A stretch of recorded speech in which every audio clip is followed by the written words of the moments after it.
Well, good night to everyone. It's our last posting for this semester, and I wanted to take a minute and thank you all for your insightful comments and questions. I look a little rough, it's late, and it has been a challenging week so far, but let's get after it. As I was reading about EBI this week, I kept thinking about two things. First was nuclear chain reactions, and the second was how once toddlers start to learn a few words, they seem to be talking in full sentences a week later. Now that I have a grasp on how EBI, reflexivity, symmetry, and transivity work, it all makes a lot more sense.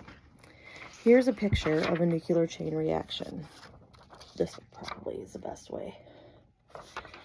As you can see, the introduction of a neutron causes one atom to split, and that creates the energy that can cause more atoms to split and so on, creating a chain reaction. The chain reaction expels an unfathomable amount of energy, and that's how I think of the ability to acquire language and make connections through EBI. Children are like sponges. The ability they have to make connections and soak up new information is unreal. They try out new words and new associations all the time, and we don't even know they were using EBI as a type of learning, but they were.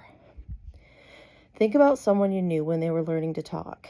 My kids all called a furry creature by the label of some other furry creature at some point. They were trying to make the transitive association between something they knew and some novel thing they were seeing. It might not have been the correct one, but they were similar and they were learning. For example, they might have referred to a raccoon as a kitty. My daughter referred to every single liquid thing in a cup as milk until she was almost 3 years old.